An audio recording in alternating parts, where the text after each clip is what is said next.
Before you hike alone in the Appalachian Mountains, you should know one thing.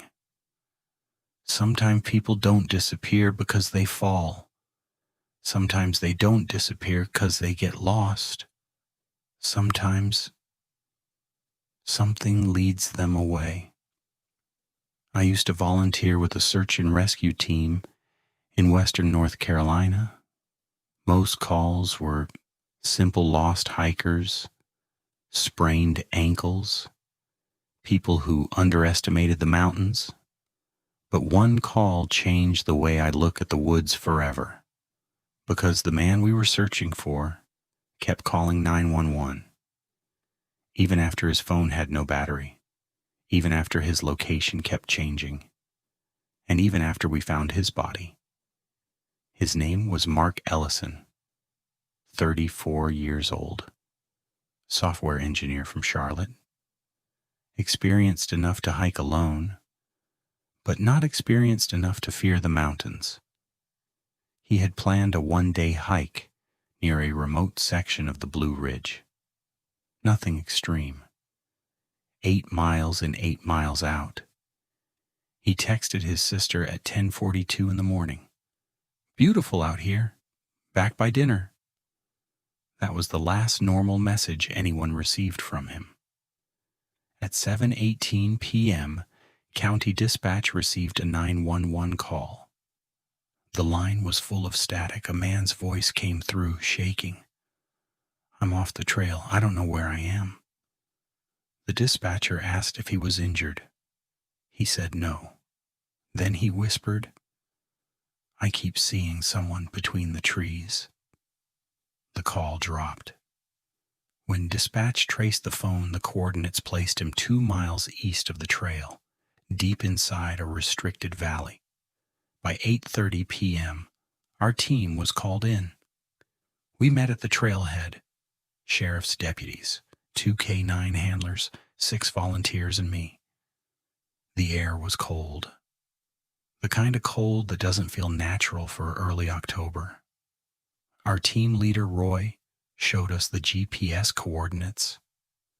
Then he looked toward the tree line and said, "Stay together tonight." He didn't usually say things like that. We entered the forest just after 9 p.m. At first, everything felt normal. Flashlights moving through trees, radio check-ins, dogs pulling ahead. But after the first mile, both dogs stopped. Not slowed down. Stopped. One of them started whining.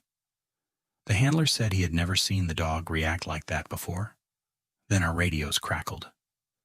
Dispatch said Mark had called again. This time Mark sounded closer to panic. "I can hear you," he said.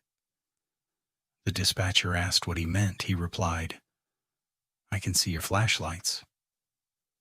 We all froze because, according to the coordinates, Mark was still more than a mile away. Roy keyed his radio and asked dispatch to confirm. They did. Same phone, same caller, different location. Now south of us. Dispatch tried to keep Mark talking. They asked him to describe what he could see. For a few seconds, there was only breathing. Then he said, "There's a woman standing near a creek." The dispatcher asked if she was helping him. Mark answered, "No." A pause. "She's telling me not to answer you." Then the call ended. Around midnight, we found Mark's water bottle. It was sitting upright on a rock. Not dropped. Placed. Beside it was his trail map, folded neatly. But there was something wrong with it. Someone had drawn a black circle around a section of forest that wasn't marked on any official trail map. Inside the circle were 3 words: "Do not follow." One of the older volunteers, Travis, went quiet when he saw the map. He said that valley had an old name, Dead Woman Hollow. Locals avoided it. Decades earlier, a woman had gone missing there while searching for her son. Her body was never found. but hunters claimed they sometimes heard a woman calling for help near the creek, always at night, always deeper in the woods. At 1:06 a.m., dispatch received the third call. This time Mark was crying. "She looks like my sister," he said. The dispatcher told him to stay where he was. Mark whispered, "She keeps walking ahead of me." Then we heard something in the background, a woman's voice, soft, almost kind. "Mark, this way." The dispatcher told him not to follow, but Mark only said, "She knows my name." The new coordinates came in. Now Mark's phone was behind us. Impossible. We had just searched that area. Roy looked at the GPS, then at the woods, then back at the GPS. Nobody said anything for a moment.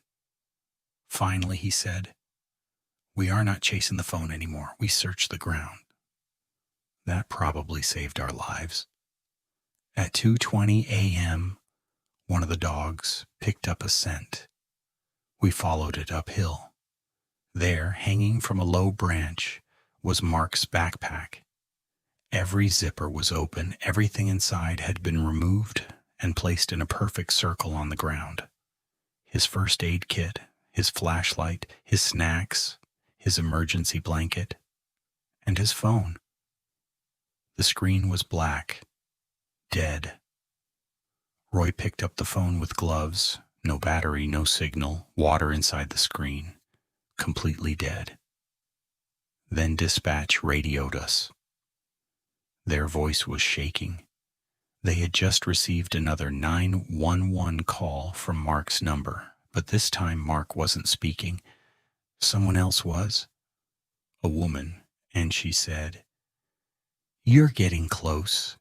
Roy ordered everyone back together. No one was allowed to search alone. But the forest had changed. That is the only way I can describe it. The trail we used to climb the hill was gone. Our orange markers were missing. Even the dogs seemed confused. Then we heard Mark's voice. Not from the radio, from the trees. "Help me." One volunteer, Ben, started moving toward the voice. Roy grabbed his jacket and pulled him back. "Don't," he said. Ben shouted, "That's him." Roy shook his head. "No, that's bait." Then the voice came again. This time it sounded like Ben's wife. "Ben, please." Ben went pale. None of us moved. Just before dawn, we found the creek. The same creek Mark had mentioned. The water was black and still, too still. On the opposite bank stood a woman. Long gray coat, dark hair, bare feet. She looked completely real. For 1 second, nobody moved. Then Travis whispered, "Do not speak to her." We found Mark 20 yards from the creek. He was lying against a tree, no signs of animal attack, no serious injuries. His boots were clean, too clean for someone who had supposedly walked through miles of mud. In his hand was a small notebook. On the last page he had written, "She sounds like everyone I love." The official report said Mark died from exposure. That was the easy explanation. But at 6:12 a.m., while we were still standing beside his body, dispatch received one final call from Mark's number. The dispatcher answered. For 10 seconds there was only static. Then Mark's voice whispered, "Don't let her learn your names." The line went dead. The story was never released publicly. The family was told Mark got lost. The report mentioned poor visibility, low temperatures, and unreliable GPS. All of that was true. But it left out the calls, it left out the woman, and it left out what happened to Ben 3 weeks later. Ben quit the team after that night. He stopped answering calls, stopped coming to meetings. Then one evening, Roy received a voicemail from him. Ben sounded exhausted. He said he had been hearing his wife calling from the woods behind his house.